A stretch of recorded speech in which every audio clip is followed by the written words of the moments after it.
My name is Khristopher Nicholas.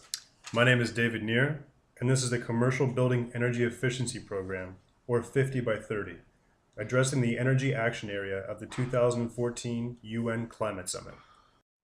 At the 2010 UN Framework Convention on Climate Change, attending parties agreed to commit to a maximum global temperature increase of 2 degrees Celsius above pre-industrial levels to avoid the most severe impacts of climate change.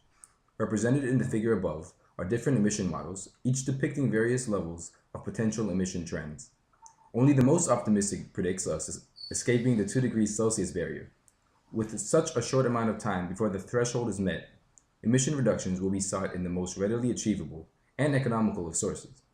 This, we contend, at least for the United States, is easily found in the commercial building energy sector. From a policy perspective, energy efficiency in buildings is the most lucrative potential source of greenhouse gas reductions. Consider that the United States accounts for 1/5 of the world's total energy consumption, and that 18.6% of that consumption comes from commercial buildings. This means that 4% of total world energy consumption comes directly from United States commercial buildings.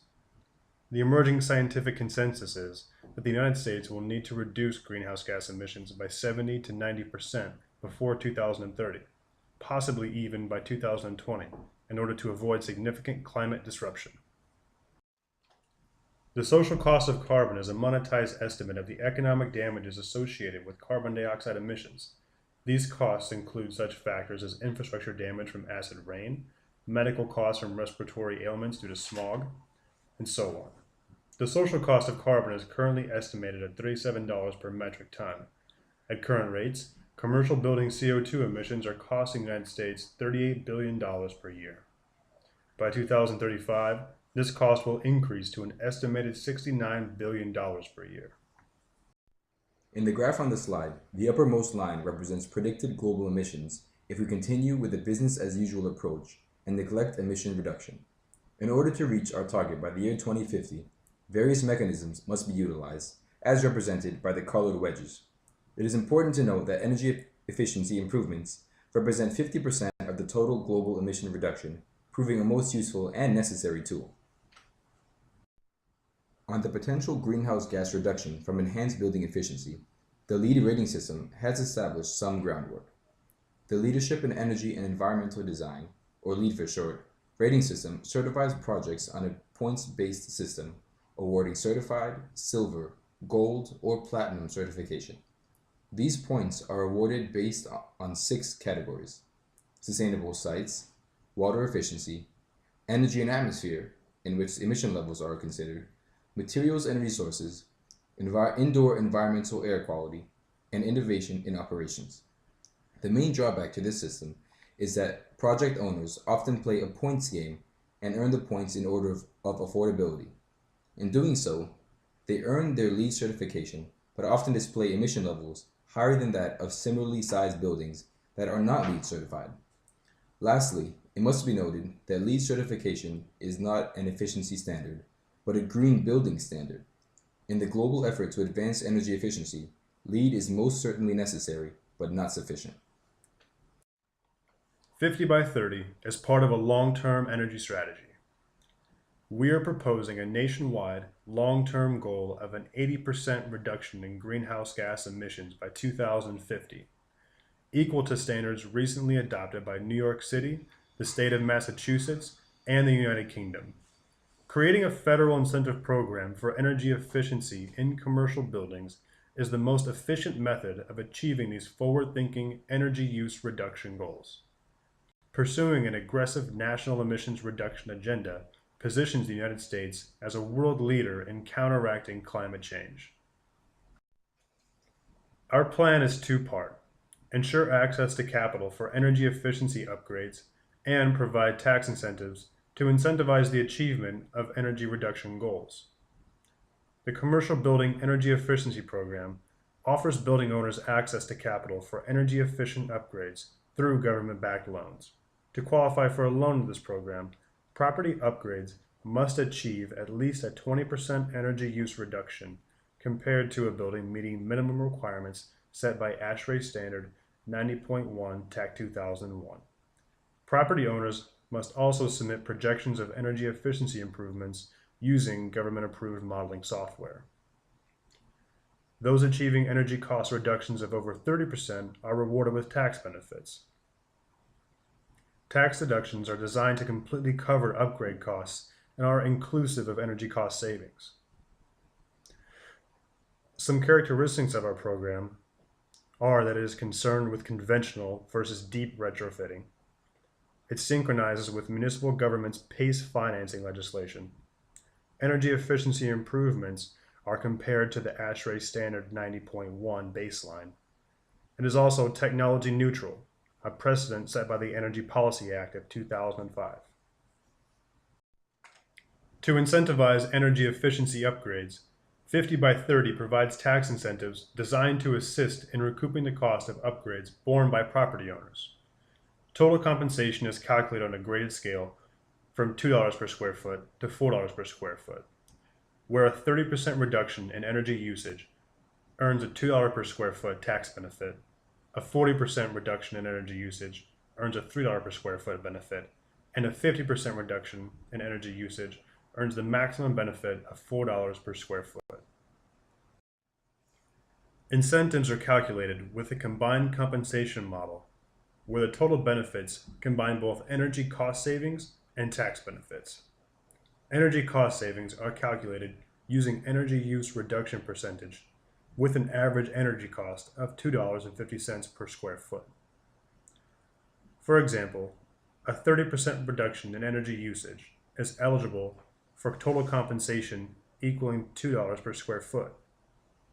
Based on our assumed energy cost of $2.50 per square foot, 30% energy savings will contribute 75 cents to the total, and the remaining $1.25 of eligible compensation would be covered in the form of a tax deduction. In this manner, efficiency upgrades can be completely paid for by our recoupment plan. Currently, our energy efficiency market is in imbalance. There is a supply shortage of energy efficient buildings compared to the social benefit available from energy efficiency. Our proposal seeks to internalize this positive externality by incentivizing energy efficient upgrades in a method where businesses get paid for energy efficiency. This shifts the marginal private benefit curve closer to the marginal social benefit curve as more energy savings are realized. This allows us to leverage the potential of this positive externality so that the benefit of increased building efficiency is shared by all. The primary economic effects of 50 by 30 include reducing businesses' energy costs, which would result in an aggregate benefit of $85.6 billion in 2030, based on achieving a 50% reduction in energy costs over 2005 levels. 50 by 30 also helps to create jobs and grow the green construction industry by increasing demand for green building professionals in a variety of capacities.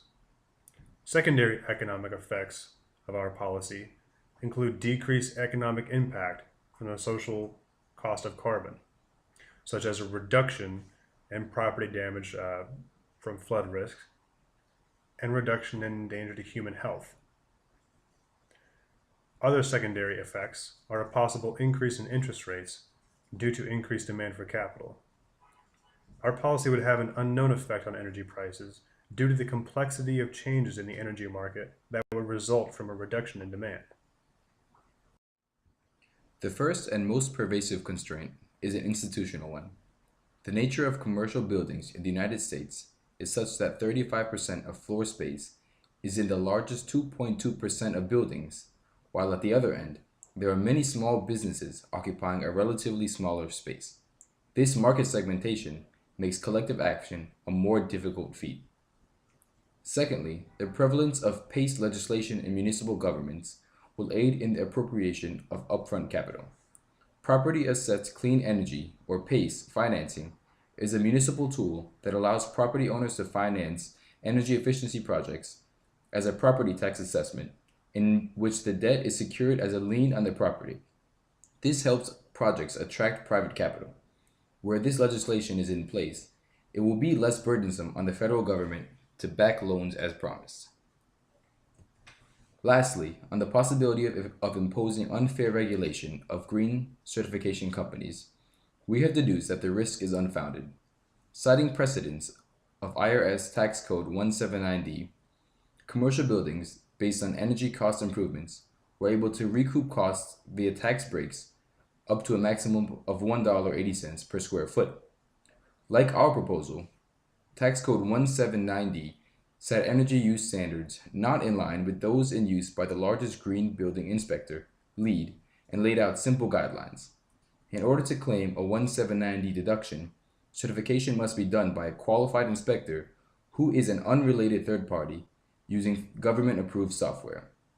Not only does this avoid unfair regulation on the LEED rating system, but also helps maintain capitalistic competition and avoids the creation of a natural monopoly.